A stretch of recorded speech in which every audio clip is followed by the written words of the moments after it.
Assalamualaikum warahmatullahi wabarakatuh. Kali ini kita akan menjelaskan tentang laju reaksi, khusus di sub pokok bahasan faktor-faktor yang memengaruhi laju reaksi.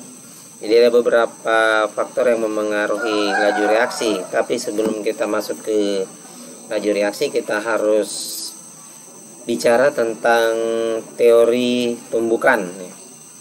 Jadi yang melatar belakangi terjadinya reaksi kimia itu adalah terjadi tumbukan antar partikel atau antar atom. Terus setiap reaksi kimia itu selalu diawali dengan tumbukan antar molekul, antar partikel atau antar atom. Semakin sering terjadi tumbukan berarti reaksi kimia akan cenderung untuk berlangsung lebih cepat ya. Selanjutnya, tidak semua ternyata tumbukan itu bisa menghasilkan produk ya. Jadi hanya ada beberapa tumbukan yang bisa menghasilkan produk, yaitu tumbukan efektif. Apa ini tumbukan efektif? Tumbukan efektif ini adalah tumbukan yang partikelnya memiliki energi minimum. Energi minimum yang diperlukan agar bisa berlangsung reaksi. Inilah yang disebut dengan energi aktivasi. Jadi energi minimum yang dimaksud adalah energi aktivasi. Jika energi aktivasinya besar, maka reaksi akan lambat. Berarti energi yang dia butuhkan bukan minimum lagi, harus maksimum. Berarti reaksi kan lambat. Dia membutuhkan energi yang besar untuk bisa bereaksi, berarti lambat. Kalau dia energi minimumnya turun, energi aktivasinya turun, berarti dia tidak perlu membutuhkan energi yang lebih besar agar bisa berlangsung reaksi. Berarti kecepatan reaksi akan lebih cepat ya. Selanjutnya, faktor-faktor yang memengaruhi laju reaksi. Yang pertama adalah suhu, yang kedua konsentrasi, yang ketiga luas permukaan, yang keempat katalis. Ini kita bahas satu-satu. Yang pertama adalah suhu ya. Suhu ini mempengaruhi energi aktivasi. Jadi dia bicara tentang energi aktivasi, energi kinetik ya. Jadi semakin tinggi suhu, maka energi kinetiknya tinggi. Jadi pada saat temperatur panas, itu partikel di dalam larutan itu bergerak sangat cepat, sehingga energi kinetiknya tinggi ya. Jadi kalau suhunya rendah, energi kinetiknya rendah. Apa yang tinggi pada saat suhu rendah? Yang tinggi adalah energi potensial. Tapi pada saat suhu tinggi, energi potensial menurun, energi kinetik akan tinggi. Kalau misalnya energi kinetiknya tinggi, laju partikelnya tinggi, berarti tumbukan akan lebih mungkin sering terjadi ya, sehingga laju reaksi juga akan bisa jadi lebih cepat. Jadi ini ada beberapa kuantitas ya, efek kuantitatif dari suhu. Jadi setiap kenaikan suhu setiap 10 derajat Celcius, maka laju mengalami kenaikan 2 kali semula. Ini tidak dipatok harus 2 kali ya. Jadi tergantung nanti kondisi. Ini kebetulan pernyataan ini dikhususkan untuk rumus ini. Jadi kalau dia 3 kali ya 3 di sini. Tapi kalau di sini 2 ya 2 ya. Begitu. Jadi ini khusus kebutuhan rumus saja ya. Jadi 2 ini tidak harus 2 ya. 10 jauh mungkin tidak ya. Tapi kebetulan kita pakai rumus ini. Jadi kalau mau dicari lajunya, pakai ini rumus. Kalau mau dicari berapa waktu yang dibutuhkan, nah ini. Karena laju itu adalah berbanding terbalik dengan laju itu berbanding terbalik dengan waktu. Jadi V sama dengan 1/T ya. V sama dengan 1/T. Makanya kalau untuk mencari T itu pakai 1/2. Kalau laju cukup kali 2. Jadi laju ya, V2 laju pada suhu T2 ya. Laju akhir maksudnya. T2 itu suhu akhir. Laju awal, suhu awal gitu ya. Suhu akhir, suhu awal. Waktu terakhir, waktu awal atau mula-mula. Contoh soal. Suatu reaksi berlangsung pada suhu 20 derajat Celcius bila pada setiap kenaikan 10 derajat Celcius tetapan laju reaksinya meningkat 2 kali. Maka laju reaksi pada 60 derajat Celcius akan meningkat menjadi titik-titik. Kita lihat soal itu pada suhu 20 derajat Celcius ya. Jadi permulaannya 20 derajat Celcius, kenaikannya 10 derajat Celcius. Tetapan laju reaksinya meningkat 2 kali, maka laju reaksi jadi suhu akhirnya 60 ya. Jadi kita jawab pakai rumus yang seperti tadi. Ini V2 V1 kali 2 T. Jadi pada sudah bila pada setiap kenaikan 10 ya, 10 tetampan lajunya meningkat 2 kali, maka laju reaksi pada 60 derajat. Berarti ini T2 nya 60 ya. T2 nya 60, T1 nya 20. Lanjut lajunya 2 kali ya, meningkat 2 kali 60. Terus T1 nya ini 20. Selanjutnya 20 kurang 20 itu berapa ya? Sorry, 60 kurang 20 itu 40 ya. 40 per 10 4. Jadi V1 kali 2 pangkat 4. 2 pangkat 4 16. 2 kali 2 kali 2 kali 2, 2 kali 2 4, kali 2 8, kali 2 16 ya. Jadi V2 nya 16 V1, berarti dia 16 kali lebih cepat. Ini tadi 2 ya, di sini 2 tadi. Bisa menggunakan cara praktis, tidak pakai rumus. Kalau misalnya kita bingung pakai rumus ya bisa pakai cara praktis ini. Misalnya mula-mula 20, tulis dulu 20 derajat Celcius ya. Kenaikannya setiap kenaikan 10 kali 10 derajat Celcius. 20 tambah 10 30. Tambah ini sampai 60 ya, tambah 10 lagi 40, tambah 10 lagi 50, tambah 10 lagi 60. Jadi kita sudah dapat deret seperti ini. Terus lajunya meningkat 2 kali. Jadi tiap 10 derajat naik 2 kali. Mula-mula 1 ya. Naik 10 kali 2, 2 kali 2 lagi. Ya. Berapa? 2 kali 2, 4. Kali 2 lagi berapa? 8. Kali 2 lagi berapa? 16. Berarti 16 kali lebih cepat. Ini gampang ya. Selanjutnya kita masuk di contoh soal selanjutnya. Bila suhu reaksi dinaikkan 10 derajat Celcius, maka reaksinya akan menjadi 2 kali lebih cepat. Kalau pada suhu T0 derajat Celcius, reaksi berlangsung selama 12 menit.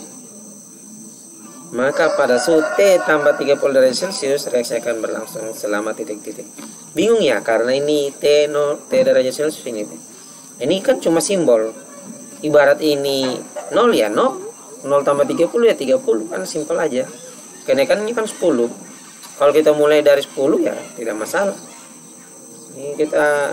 Ini pakai, tapi kita pakai dulu cara menggunakan rumus ya sebelum kita masuk di praktisnya. Ini ada T 12 menit. T tambah 30 berapa gitu. Ini rumusnya ya. Di ini T tambah 30 ini. Di situ T1 adalah T gitu ya. T tambah 30 kurang T, T kurang T habis ya. Saya 30 per 10 3 1/2 pangkat 3 1/8 ya. 2 pangkat 3 itu 8 ya. Berarti kali 1/8. Ini tadi dari mana 12 T1 ini 12. Oh 12 menit ya. 12 ya. 1/8. 12 bagi 8 1,5. Jadi 1,5. 12 bagi 8 itu 1,5. Kita pakai cara praktisnya masih bisa. Anggaplah T tambah 10. T tambah 10. Tambah 10 lagi. T 20. tambah 10 lagi T30. Ini kan 12 menit. Karena dia V sama dengan 1/T, berarti per 12 ya. Ini ibarat di sini 12 ya, bagi 2, 12 bagi 2, 12 bagi 2 6, bagi 2 lagi 3, bagi 2 lagi 1,5. Itu sama ya. Tinggal adik-adik pilih mana praktisnya ya. Apa pakai cara rumus atau yang ini. Selanjutnya konsentrasi. Tadi kita sudah bicara suhu, sekarang konsentrasi. Karena banyaknya partikel memungkinkan lebih banyak tumbukan, dan itu membuka peluang semakin banyak tumbukan efektif yang menghasilkan perubahan. Jadi konsentrasi itu adalah ukuran jumlah partikel. Semakin banyak jumlah partikel dalam larutan berarti konsentrasinya semakin tinggi gitu. Semakin tinggi konsentrasi, semakin banyak jumlah partikel. Semakin banyak jumlah partikel, semakin mungkin tumbukan efektif banyak yang terjadi. Berarti lajunya akan semakin mungkin lebih cepat. Di mana yang lebih mungkin terjadi tabrakan? Apakah jumlah sedikit kendaraan atau kendaraan banyak seperti ini? Nah, ini bisa kita analisis. Oh, sedikit kendaraan kan bisa jadi mereka teratur, berarti kemungkinan tabrakannya rendah. Tapi ini yang banyak ya, kemungkinan tabrakannya akan lebih banyak juga. Seperti itu. Inilah fungsi konsentrasi. Nah, kalau misalnya bikin teh, mana lebih cepat manis? Apakah dengan 1 sendok gula atau dengan 2 sendok gula? Bukan maksudnya semakin manis, semakin cepat manis ya. Otomatis 2 sendok gula karena konsentrasinya lebih banyak gulanya. Semakin pekat konsentrasi ya, laju reaksi semakin cepat. Selanjutnya luas permukaan. Jadi mana yang lebih luas permukaannya, sepotong tahu atau tahu dipotong 4 ya. Ini sepotong tahu. Atau tahu kita potong 4 seperti ini. Mana lebih luas? Jadi sepotong tahu seperti ini atau ini. Jadi luas permukaan, misalnya permukaan itu yang ini permukaan 1, 2, 3, 4, 5, 6. Jadi permukaan itu sisinya ya. Jadi ini kecil luas permukaannya, walaupun ukuran partikelnya besar. Tapi kalau kita pecahkan ini, ya ukuran partikelnya kecil-kecil, tapi luas permukaan bidang sentuhnya lebih besar. Lebih banyak kan ini bidang sentuhnya. Tadi ini kalau begini, yang di dalam tidak bersentuhan dengan permukaan lain. Setelah kita pecah, ini permukaannya bertambah. Ini permukaan yang ada di dalam tadi bertambah. Berarti luas permukaannya lebih besar. Itu. Ini luas permukaan. Jadi semakin luas permukaan zat, semakin banyak bagian zat yang saling bertumbukan, dan semakin besar peluang adanya tumbukan efektif. Jadi semakin luas permukaan, semakin kecil juga ukuran partikel zat ya. Reaksi pun akan semakin cepat. Jadi ini ada urutan batang, lempeng, granula, serbuk. Kalau misalnya volume atau jumlah zatnya sama ya. Seperti itu. Jadi semakin ke sini luas permukaannya semakin besar. Batang luas permukaannya kecil, lempeng lebih besar dari batang, granula lebih besar dari lempeng, serbuk lebih besar granula. Granula ini seperti butiran-butiran kecil tapi tidak sempat menjadi serbuk dia ya. Ibarat suplit, ada suplit halus, ada suplit kasar. Kalau granula suplit kasarnya gitu.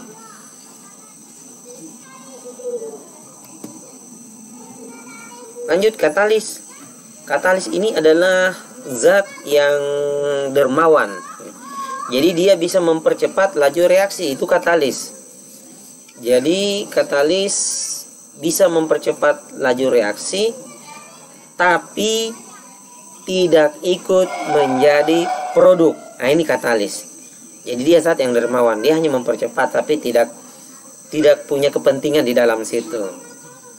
Jadi ada 2 jenis katalis, katalis aktif yaitu katalis yang ikut terlibat reaksi dan pada akhir reaksi terbentuk kembali dia, tidak tidak menjadi produk dia terbentuk ulang ya.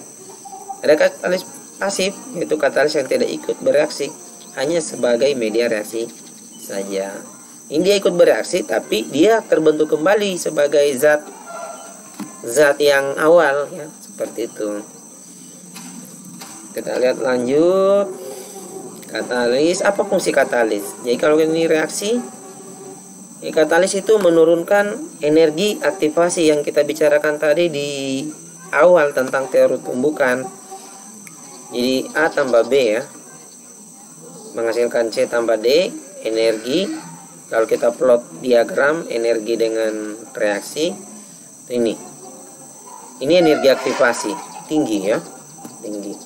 Untuk A tambah B menghasilkan C tambah D, energi aktivasinya tinggi ya, berarti reaksinya masih lambat. Setelah kita, jadi ini energi aktivasi, kita tambahkan katalis di sini, maka ini akan turun. Tuh, dia pangkas energi aktivasi turun sehingga reaksi bisa berjalan lebih cepat. Ibarat ini jalan tol atau apa ya, bypass. Bypass kan lebih cepat daripada jalur utama. Ibarat dia itu energi aktivasi mempercepat laju reaksi. Jadi energi aktivasinya turun ya. Untuk evaluasi diketahui reaksi A tambah BC, misalnya persamaan laju reaksi, berapa kali perubahan laju reaksinya bila konsentrasi masing-masing komponen diperbesar 2 kali semula ya. Yang kedua, jika laju suatu reaksi meningkat 2 kali lebih cepat setiap, ini saya rasa mudah semua ya, silakan di ini serbuk, keping, serbuk, keping, serbuk. Keping ini lempeng ya, konsentrasi 0,1 0,1. Mana yang lebih besar sini? Suhu mana yang lebih tinggi gitu? Mana yang lebih luas permukaannya? Silakan diurutkan. Semoga bermanfaat video ini, bisa menjadi acuan kita dalam memahami materi laju reaksi, utamanya faktor-faktor laju reaksi. Saya akhiri. Assalamualaikum warahmatullahi wabarakatuh.